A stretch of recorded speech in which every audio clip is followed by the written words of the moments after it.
मुलुक मैदानी तोप, महाराष्ट्राचा बुलंद आवाज, माननीय श्री लाडके मुख्यमंत्री देवेंद्रजी, मी यांना विनंती करतोय की त्यांनी आम्हाला मार्गदर्शन करावं.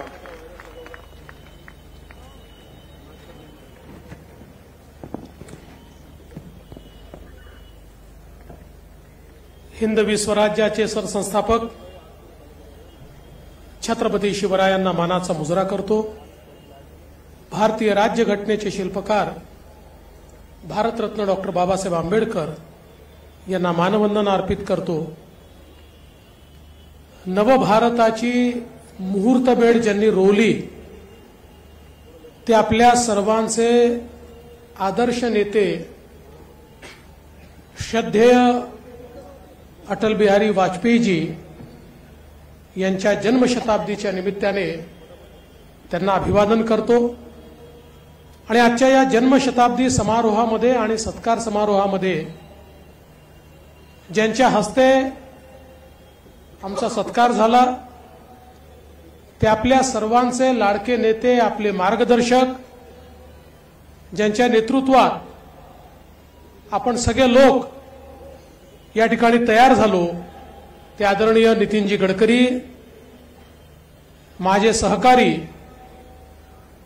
आणि महाराष्ट्राचे महसूल मंत्री आणि आपले अध्यक्ष चंद्रशेखरजी बावनकुळे, सन्माननीय चेनुभाऊ संचेती, डॉक्टर विकासजी महात्मे, माझे सहकारी अशोकजी उईके, पंकजजी भोयर, आकाशजी फुंडकर, अजयजी संचेती, संजयजी भेंडे, संजयजी कुटे, समीरजी कुणावार, बंटीभाऊ भांगडिया, प्रवीणजी दटके, मोहनजी मते, कृष्णाजी खोपडे, चरणसिंगजी ठाकूर, अनिलजी बोंडे, समीरजी मेघे, आशिषजी देशमुख, प्रतापदादा अडसड, सुमितजी वानखेडे, किशोरजी जोरगेवार, प्रणयजी फुके, संजयजी पुराम, राजूजी बकाणे, केवलरामजी काळे, देवराजी बुंगळे, त्याचप्रमाणे चंदूजी आवलकर, सईताई डहाके, श्यामजी खोडे, विजयजी रहांगडाले, डॉक्टर उपेंद्रजी कोठेकर, बंटीजी कुकडे,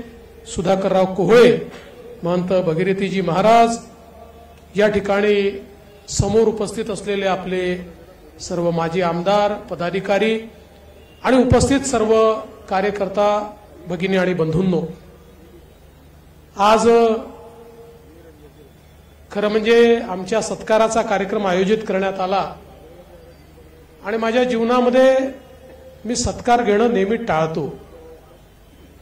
अनेक वेळा अनेक पदांवर गेलो आणि अनेक वेळा सत्काराचे प्रसंग आले तरी देखील काही ना काही कारण सांगून ते सत्कार मी नाकारले. पण आजचा सत्कार हा स्वीकारत असताना दोन भावना मनामध्ये होत्या. एक तर ज्यांच्याकडे पाहून आपण राजकारण करतो ते श्रद्धेय अटल बिहारी वाजपेयीजी यांच्या जन्मशताब्दीच्या दिवशी हा सत्कार होतोय, ही अत्यंत महत्वाची गोष्ट होती. आणि त्याचसोबत राजकारणामध्ये ज्यांचं मार्गदर्शन हे अत्यंत मोलाचं ठरलं त्या माननीय नितीनजी गडकरी यांच्या हाताने सत्कार होतोय, हे देखील महत्वाचं होतं. आणि म्हणून माझ्याकरता सत्कार नव्हता तर हे कौतुक होतं आणि आपल्या घरच्या मोठ्या माणसाने कौतुक केलं तर ते स्वीकारलंच पाहिजे, म्हणून या सत्काराकरता मी या ठिकाणी हुकार भरला. आपल्याला कल्पना आहे की आत्ताच बावनकुळे साहेबांनी सांगितलं, लोकसभेच्या निवडणुकीनंतर आपली अवस्था कशी होती. तर अटलजींच्या शब्दात सांगायचं झालं, भरी दोपहरी में अंधियारा, सूरज परछाई से हारा, अंतरतम का नेह चोड़े, बुझी हुई बाती सुलगाए, आओ फिर से दिया जलाए, आओ फिर से दिया जलाए, अशी आपली अवस्था होती. आणि म्हणूनच आपणच त्यानंतर अटलजींच्या शब्दामध्ये एकमेकाला सांगितलं, क्या हार में क्या जीत में, किंचित नहीं भयभीत में, जीवन के संघर्ष पथ पर ये भी सही वो भी सही। आणि असं म्हणून पुन्हा एकदा आपण सगळे कामाला लागलो आणि हा महाविजय आपण या ठिकाणी प्राप्त केला।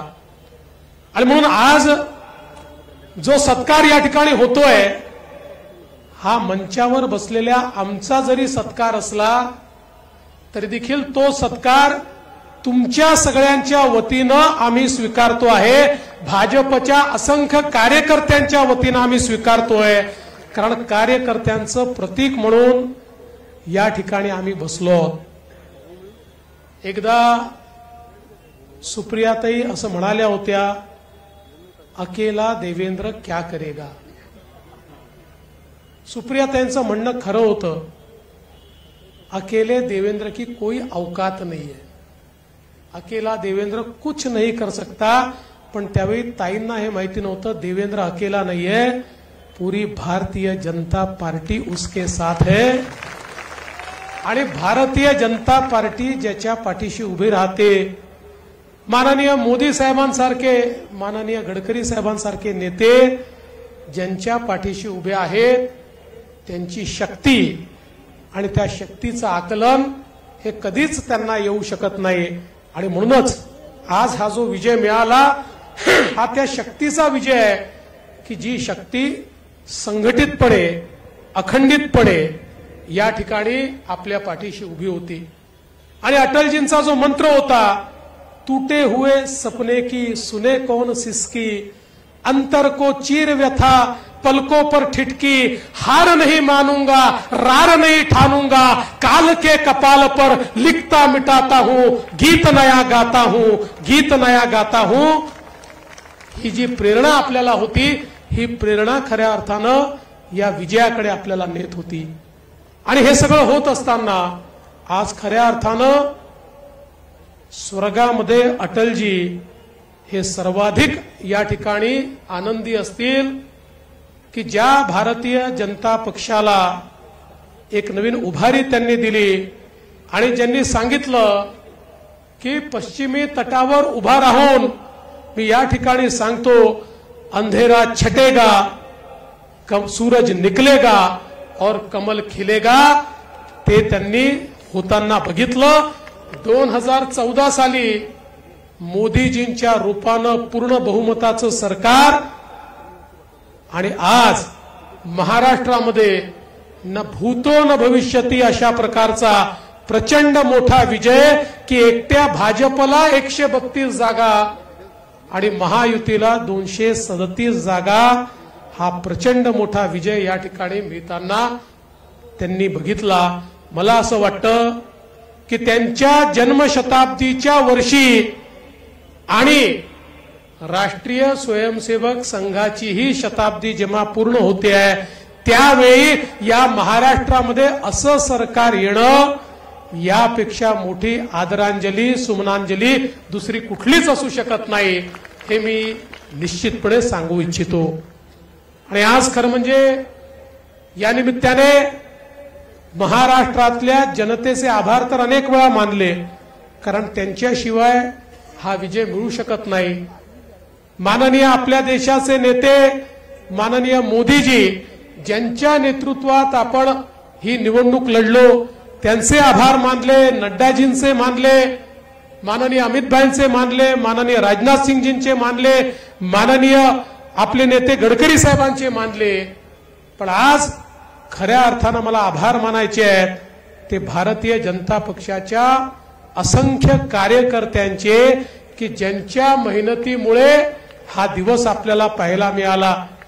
यातले हजारो कार्यकर्ते असे आहेत की ज्यांना जीवनात काहीही मिळणार नाही, त्यांनी काहीही अपेक्षा केली नाही, त्यांच्या जीवनामध्ये कोणतंही परिवर्तन यामुळे होणार नाही, पण ते स्वतःच्या जीवनातल्या परिवर्तनाकरता या ठिकाणी काम करत नाहीत, तर सामान्य माणसाच्या जीवनामध्ये परिवर्तन झालं पाहिजे। आणि सत्ता हे सेवेचं माध्यम आहे, हा जो मंत्र भारतीय जनता पक्षाने आपल्याला दिला तो मंत्र खऱ्या अर्थानं जनसामान्यांमध्ये रुजला पाहिजे। याकरता काम करणाऱ्या त्या असंख्य कार्यकर्त्यांना आज या निमित्ताने साष्टांग दंडवत घालतो, त्यांना या ठिकाणी आज मी प्रणाम करतो। खरं म्हणजे बावनकुळे साहेबांसारखा माझ्याही जीवनाचा जो काही प्रवास आहे तो माझ्या डोळ्यासमोर आज येतोय। खरं म्हणजे कधीच राजकारणामध्ये येईल असं वाटलंच नव्हतं। 11व्या वर्गात गेलो तर विद्यार्थी परिषदेचं काम सुरू केलं आणि असं ठरवलं होतं की विद्यार्थी परिषदेचं काम करायचं, वकिलीचं शिक्षण घ्यायचं आणि वकिली करायची आणि अर्थातच विचार परिवारामध्ये दीर्घकाळ काम करायचं, अशा प्रकारची अपेक्षा ठेवून त्या काळात काम करत होतो। 12वी पास झालो, लॉ कॉलेजला प्रवेश घेतला आणि वडिलांचा मृत्यू झाला। त्यानंतरही विद्यार्थी परिषदेचं काम करायचं, पूर्णवेळ काम करायचं या अपेक्षेने काम करत होतो। मला आजही आठवतं की 1990ला विद्यार्थी परिषदेच्या एका ग्रुपमध्ये आम्ही सगळे लोक कारसेवक म्हणून अयोध्येला गेलो आणि त्या काळामध्ये अयोध्येला गेल्यानंतर त्या ठिकाणी बदायूंच्या जेलमध्ये अनिलजी या ठिकाणी आहेत, आम्ही सगळे बदायूंच्या जेलमध्ये होतो। मीच त्यात सगळ्यात मोठा होतो, मी 20 वर्षाचा होतो, बाकी विद्यार्थी परिषदेचे सगळे 16, 17, 18 वर्षाचे आमचे लोक माझ्या सोबत होते। आणि तिथनं परत आल्यानंतर एक दिवस आमचे त्यावेळेचे प्रांत मंत्री सुनीलजी आंबेकर यांनी, आम्ही विद्यार्थी परिषदेच्या कार्यालयासमोर बसलो होतो आणि तिथे मला बोलवून सांगितलं की असा निर्णय झालाय की उद्यापासनं तुला भारतीय जनता पक्षात काम करायचं आहे। मी त्यांच्याशी भांडलो, मी म्हटलं मला राजकारणात जायचंच नाही, मला विद्यार्थी परिषदेत पूर्णवेळ कार्यकर्ता म्हणून काम करायचं आहे, मी माझ्या जीवनाचं ध्येय ठरवलेलं आहे।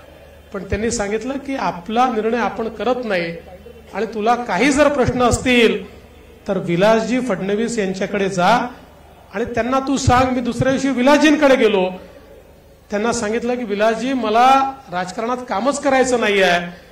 विलासजींनी नेहमीच्या पद्धतीने बस, चिवडा खा, पुरणाची पोळी खा, असं अर्धा तास, आणि मग अर्ध्या तासाने सांगितलं तू स्वयंसेवक आहेस। एकदा आपला निर्णय वरिष्ठांनी घेतला की त्यानंतर त्याच्यात प्रश्न विचारायचे नसतात। उद्यापासनं भारतीय जनता पक्षाचं काम सुरू कर आणि दुसऱ्या दिवशीपासनं भाजपचं काम मी सुरू केलं। मला आजही तो दिवस आठवतो की ज्या दिवशी माननीय नितीनजींनी मला बोलवलं, नितीनजी होते, प्रभाकरराव दटके होते, दिवाकरराव धाकरस होते आणि यांनी मला सांगितलं की आम्हाला असं वाटतं की पुढच्या काळामध्ये महानगरपालिकेची निवडणूक तू लढवावी आणि वॉर्ड 69 मध्ये तू तयारी सुरू कर। मी हो म्हणून तर निघालो, पण माझ्यासमोर प्रश्न असा होता की माझं वयच पूर्ण झालेलं नव्हतं आणि निवडणूक कधी होईल हे माहिती नव्हतं। पण कदाचित दैवानं काहीतरी वेगळं लिहिलं होतं, म्हणजे जी 90 साली होणारी निवडणूक मग 91ला गेली, 91ला होणारी निवडणूक 92ला गेली आणि माझं वय पूर्ण झालं। आणि त्या ठिकाणी या सगळ्या आमच्या नेत्यांनी मला आग्रह करून त्या वॉर्ड 69 मध्ये उभं केलं आणि तिथनं नगरसेवक म्हणून निवडून आलो। आणि कदाचित तेव्हापासनं जी राजकीय आयुष्याला सुरुवात झाली ती इतक्या वेगानं झाली की आजही मागे वळून बघितल्यानंतर 1992चा दिवस, ज्या दिवशी पहिल्यांदा नगरसेवक झालो, तो दिवस कालच घडला असं मला वाटतं।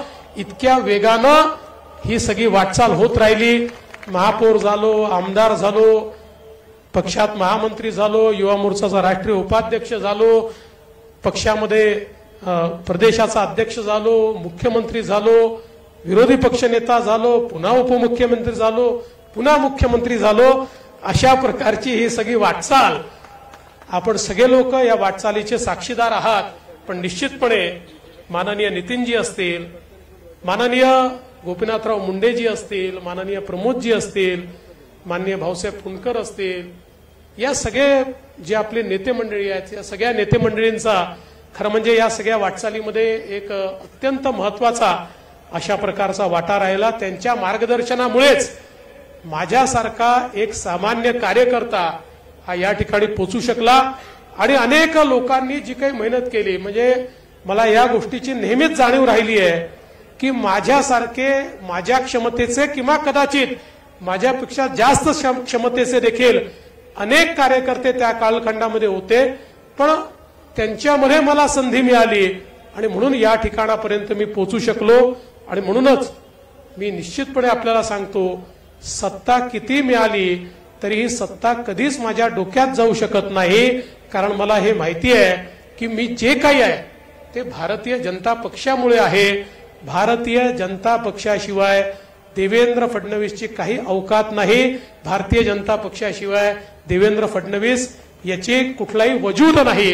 आणि म्हणूनच हा पक्ष माझ्याकरता सर्वस्व आहे आणि कार्यकर्ते जे या पक्षाला खऱ्या अर्थानं तयार करतात ते देखील माझ्याकरता दैवतासारखे आहेत. आणि म्हणून हा सत्कार आज कार्यकर्त्यांच्या वतीनं या ठिकाणी मी स्वीकारलेला आहे. चंद्रशेखर बावनकुळे यांच्यासारखा एक सहकारी की ज्यांनी या ठिकाणी अध्यक्षपद स्वीकारल्यानंतर पायाला भिंगरी लावून संपूर्ण महाराष्ट्रामध्ये दौरा केला आणि प्रचंड उत्साह कार्यकर्त्यांमध्ये तयार केला. आणि ज्यावेळी आपल्या लोकसभेच्या निवडणुकीमध्ये आपल्याला मनासारखं यश मिळालं नाही, त्यानंतरही कार्यकर्त्यांना आम्ही सांगितलं होतं की we are down but we are not out, we are not finish, आम्ही पुन्हा येऊ हे सांगितलं होतं. आणि कार्यकर्त्यांनी ते चरितार्थ करून दाखवलं. आणि मी माननीय गडकरी साहेबांचे आभार मानेन की या संपूर्ण निवडणुकीमध्ये नितीनजींनी निवडणूक अंगावर घेतली आणि महाराष्ट्राच्या कानाकोपऱ्यामध्ये जाऊन त्या ठिकाणी सभा घेऊन कार्यकर्त्यांमध्ये उत्साह निर्माण करून एक प्रकारे आपल्या या प्रचाराला नवीन दिशा देण्याचं काम त्यांनी केलं. आणि अर्थातच देशाचे प्रधानमंत्री माननीय नरेंद्र मोदीजी यांनी जो मंत्र दिला, एक है तो सेफ है, या मंत्राने या महाराष्ट्रामध्ये जादूचं काम केलं.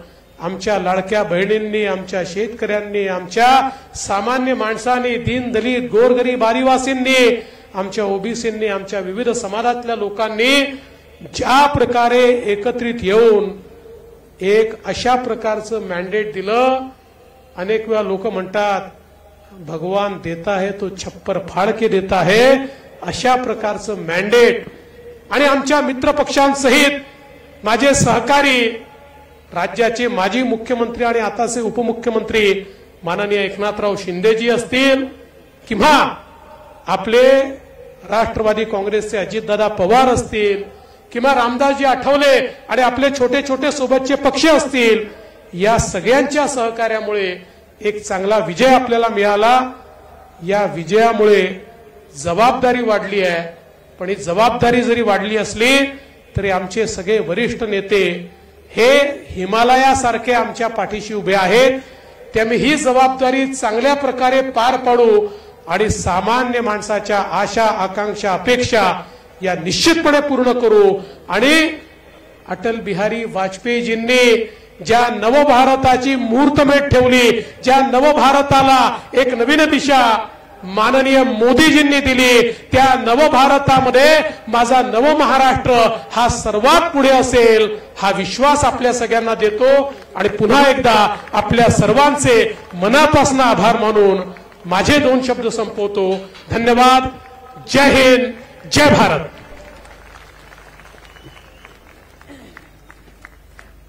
धन्यवाद सन्माननीय देवेंद्रजींना बघितलं की असं वाटतंय की बॉर्डर पिक्चर मध्ये जी खरी घटना होती राजस्थान